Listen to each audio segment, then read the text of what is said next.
제17편 다윗의 기도. 내 앞에서 나를 압제하는 악인들과 나의 목숨을 노리는 원수들에게서 벗어나게 하소서. 그들의 마음은 기름에 잠겼으며 그들의 입은 교만하게 말하나이다. 이제 우리가 걸어가는 것을 그들이 애워싸서 노려보고 땅에 넘어뜨리려 하나이다. 그는 그 움킨 것을 찢으려 하는 사자 같으며 은밀한 것에 엎드린 젊은 사자 같으니이다. 여호와여, 일어나 그를 대항하여 넘어뜨리시고 주의 칼로 악인에게서 나의 영혼을 구원하소서. 여호와여, 이 세상에 살아있는 동안 그들의 분깃을 받은 사람들에게서 주의 손으로 나를 구하소서. 그들은 주의 재물로 배를 채우고 자녀로 만족하고 그들의 남은 산업을 그들의 어린아이들에게 물려주는 자니이다. 나는 의로운 중에 주의 얼굴을 배우리니 깰 때 주의 형상으로 만족하리이다. 네, 할렐루야. 우리 드림메이크 미니스트리 2월 온라인 모임에 오신 여러분들 진심으로 환영합니다. 이 음향 시스템을 제가 핸드폰을 바꾸면서 호환이 되지 않는 그런 폰이라 음향이 좀 깔끔하게 들리지 않을 수 있습니다. 여러분들 다시 한번 양해 부탁드리고, 지난주 영상, 모임 영상은 제가 그 영상에서도 말씀을 드렸듯이 너무나 급하게 집에서 촬영하는 도중에 이렇게 그런 영상들이 올바르지 않아서 너무나 죄송하게 생각을 하고 있습니다. 오늘 말씀은 시편 17편 9절에서 15절까지의 말씀으로 간절한 기도라는 제목으로 말씀 나누도록 하겠습니다. 여러분, 성경에는요 다양한 악인들이 등장합니다. 그들은 모두 악인 또는 원수라는 말로 표현이 되는데, 그 이유는 그들이 개인적으로 하나님을 부인하는 정도를 떠나서 항상 하나님을 잘 따르는 사람들을 괴롭히고 고통을 주기 때문입니다. 우리는 하나님을 믿는 사람들과 안 믿는 사람들로 구분이 되지만, 사실 성경은요 이보다 더 구체적으로 잘 믿는 사람과 잘 안 믿는 사람들 뿐만 아니라 안 믿는 사람과 안 믿게 하는 사람으로 나누어집니다. 자, 여기서 안 믿는 사람들은 자기가 하나님을 부인할 뿐 굳이 다른 사람들의 신앙에는 개입하지 않습니다. 그러나 안 믿게 하는 사람은요, 자기만 안 믿는 것이 아니라 자기 주변의 사람들도 안 믿게 합니다. 더 나아가서 믿는 사람들이 생기면 이를 방해하는 사람이 안 믿는 사람들이에요. 자, 괴롭히기도 하고 고통을 주려고도 합니다. 그렇게 해서라도 하나님과 떼어놓으려고 합니다. 자, 이런 사람을 성경에서는요 악인 또는 원수라고 말하는 것입니다. 자, 오늘 본문에도 그런 원수가 등장하고 다윗을 괴롭힙니다. 우리 9절에서 11절 말씀 보면 이렇게 나와 있습니다. 내 앞에서 나를 압제하는 악인들과 나의 목숨을 노리는 원수들에게서 벗어나게 하소서.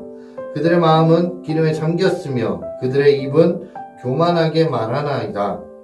이제 우리가 걸어가는 것을 그들이 애워싸서 노려보고 땅에 넘어뜨리려 하나이다 라고 말씀하고 있습니다. 자, 앞서 전제들을 말했으니 이 본문에서 다윗이 원수들에게 벗어나게 해달라는 간곡한 요청이 어떤 의미인지를 알 수가 있습니다. 쉽게 얘기해서 그들의 괴롭힘과 방해에서 벗어날 수 있을 뿐 아니라 하나님을 계속 신뢰하고 의지하겠다는 의미가 담겨져 있는 것입니다. 여러분, 다윗이 단지 현실적인 고통에서의 보호만을 요청하는 것 같지만 여러분 자세히 보면요 그렇지 않습니다. 그 상황에서 보호를 받아 결국 하나님을 더 잘 믿고 싶다는 신앙의 고백이 담겨 있습니다. 여러분, 우리는 하나님께 기도할 때요 현실에 어려움을 놓고 이것을 해결해 달라고 기도합니다. 그런데 이 해결이 단순히 현실 문제 해결에 그칠 때가 많습니다. 자, 그런 경우에 실제로 현실의 문제들이 해결되면 감사는 잠깐이고 다시 하나님과 멀어질 수 있습니다. 자, 오래전 대학 입시에 재수를 하며 준비하는 청년이 있었습니다. 원래는 교회도 잘 안 나오던 청년이었어요. 그런데 그 청년은요, 대학에 떨어지고 재수를 하면서 기도해야겠다고 생각해서 교회를 잘 나오기 시작했습니다. 그때부터 청년부 예배도 매주 나오고 새벽 기도도 열심히 드리고 잘 신앙생활을 해왔습니다. 저는 그 청년을 바라보면서 참으로 믿음이 괜찮은 친구다 라고 생각을 하며 기도해주면서 또 그 친구를 응원해줬습니다. 그리고 그 청년은 결국 원하는 대학교에 입학을 하게 되었습니다. 자, 그런데 그때부터 갑자기 이 청년이 교회를 나오지 않는 것이에요. 제가 계속 연락을 하니까 어떻게 한번 다시 나왔어요, 교회. 그래서 예배가 끝나고 교제를 나누는데 제가 이렇게 얘기했어요. 그동안 왜 잘 나오지 않았어? 라고 물어봤어요. 근데 이 청년이 대답하기를 입시 준비할 때는 하나님의 도움이 없이는 안 될 것 같아서 매일 기도하면서 준비했는데 막상 대학에 입학하고 나서 생각해보니까 그동안 내가 준비를 잘해서 합격하게 된 것인데 왜 그렇게 기도를 했을까? 라는 생각이 들었다고 했습니다. 여러분, 이 청년을 보면 현실에 문제가 있을 때에는 하나님께 기도를 했습니다. 정작 그 문제가 해결이 되니까 자기 자신이 그 문제를 해결했다는 생각이 든 것이죠. 그리고 어떻게요? 다시 하나님과 멀어진 것입니다. 또 다른 청년이 있었습니다. 이 청년은 대학을 졸업하고 카페에서 아르바이트를 하고 있었는데 주일 성수를 늘 할 수가 없어서 늘 고민을 하고 있던 청년이 있었습니다. 그러다 매번 기도하기를 빨리 점장이 되어서 주일 성수를 할 수 있게 되라고 간구했습니다.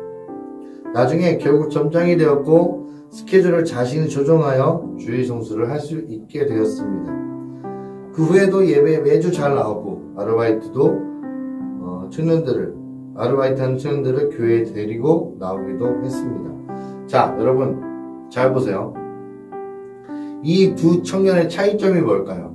이 두 청년의 차이점, 바로 현실의 문제만 놓고 기도한 것과 현실의 문제를 통한 신앙 고백을 위해 기도한 것이 서로 달랐다는 겁니다. 생각해보면 기도의 내용에서부터 그 결과가 짐작이 되는 것이죠. 저도 누군가 아플 때 기도 요청을 받으면 단지 그 아픔이 치료되기를 기도하기보다 치료하는 과정에서 하나님을 만나고 더 신앙이 자라기를 기도합니다. 치료를 통해서 건강하게 하나님께 예배하기를 간절히 기도하는 것이죠. 우리는 바로 이렇게 기도해야 됩니다. 여기서 자기는 그렇지 않다고 여기서는 안 됩니다. 여러분, 그 이유가 바로 성경에 나오게 됩니다. 12절에서 13절까지의 말씀 제가 번독해 올리도록 하겠습니다. 그는 그 움킨 것을 찢으려 하는 사자 같으며 은밀한 곳에 엎드린 젊은 사자 같으니이다. 여호와여, 일어나 그를 대항하여 넘어뜨리시고 주의 칼로 악인에게서 나의 영혼을 구원하소서 라고 고백합니다. 여러분, 이렇게 우리의 신앙을 방해하는 요소들이 굶주린 사자같이 문 밖에서 움츠리고 기다리고 있다는 것입니다. 그래서 우리가 현실의 문제로 신앙을 놓치는 그 순간 틈을 타고 들어와서 우리의 신앙을 잡아먹으려 합니다. 그래서 그 굶주린 사자는 하나님이 칼로 죽여달라고 다윗이 기도하는 것입니다. 여러분, 우리는 기도하지 않고 스스로의 의지로 이길 수 있다고 생각하는 그런 교만을 우리는 버려야 됩니다. 하나님이 역사하시지 않으면 절대로 이길 수 없다고 고백하며 우리는 간절히 기도해야 돼요. 자, 여기서 말씀을 보면 왜 굳이 사자라는 표현을 썼을까요? 다윗이 왜 사자라는 말을 썼을까요? 자, 굶주린 사자를 쫓아내려고 소리를 지르고 몽둥이를 몇 번 휘두른다고 사자가 도망갑니까? 안 갑니다. 어림도 없죠. 그 원수들은요, 한 번 이겨낸다고 순순히 물러나지 않습니다. 그래서 사자라는 표현을 다윗이 쓴 것입니다. 자, 그들은 잘 물러가지 않을 뿐만 아니라 더 무서운 힘을 가지고 왔습니다. 가지고 있죠. 자, 14절 말씀에 이렇게 얘기합니다. 여호와여, 이 세상에 살아있는 동안 그들의 분깃을 받은 사람들에게서 주의 손으로 나를 구하소서. 그들은 주의 제물로 배를 채우고 자녀로 만족하고 그들의 남은 산업을 그들의 어린 아이들에게 물려주는 자니이다 라고 말씀하고 있습니다. 여러분, 이렇게 악인은요, 자신의 자녀에게까지 그 원수의 짓을 하도록 가르치고 또 유혹으로 그것을 물려줍니다. 그래서 대대로 우리 믿는 자들을 괴롭히는 것이죠. 다시 말합니다. 하나님께 간절히 기도하지 않고서는 원수들을 절대로 물리칠 수가 없다는 것이죠. 우리의 의지로 안 된다는 것을 인정하고 하나님께 나아가는 사람이 정말 하나님을 간절히 찾게 됩니다. 그래서 본문에서 다윗이 그렇게 간절히 구하고 있는 거예요. 그리고 다윗은 믿음으로 하나님의 형상을 보고자 합니다. 쉽게 말하면 다윗은 하나님의 존재에 대한 강력한 신뢰가 있었습니다. 그러니 어떤 능력이나 기적 때문이 아니라 하나님의 형상 자체로만 만족한다고 다윗은 고백합니다. 15절에 이렇게 고백하죠. 나는 의로운 중에 주의 얼굴을 배우리니 깰 때에 주의 형상으로 만족하리이다. 자, 말씀 마무리하겠습니다. 여러분, 우리도 하나님의 존재에 대한 이런 강력한 확신을 가지고 살아야 합니다. 다른 기적이나 현실의 문제가 해결되는 것을 믿음의 목적으로 여기면 안 된다는 것이죠. 오히려 하나님의 존재 자체를 신뢰하고 기도하면 오히려 하나님이 그 어려움들 속에서 은혜의 손길을 여러분들에게 허락하실 것입니다. 다윗은 그것을 알고 있기 때문에 기도할 수 있었습니다. 여러분, 현재 코로나19 확진자가 4만 명까지 올라갔습니다. 예측하기로는 10만 명 이상까지 보고 있는데, 이 상황 가운데서도 여러분들 기도하시기 바랍니다. 이 시간이, 제가 여태 말씀을 나누면서 몇 번 얘기했지만, 이 시간이 기도할 수 있는 시간입니다. 기도해야 하는 기회고 시간인 것입니다. 여러분, 오늘 하루도 마무리하시면서 자기 전에 하나님을 신뢰하며 또 우리가 살아가면서 간절히 기도하는 하루하루 살아가시는 우리 드림의 커뮤니티 가족 여러분들 되시길 주님의 이름으로 축복합니다. 기도하겠습니다. 사랑의 하나님, 코로나19 장기화로 인해 또한 오미크론과 여러가지 신규 바이러스의 출몰로 인해 확진자가 4만 명이 넘어가는 상황까지 왔습니다. 하나님, 이 시간, 이 공간, 이 모든 상황들이 주님 앞에 기도해야 될 시간인 줄 압니다. 기회인 줄 압니다.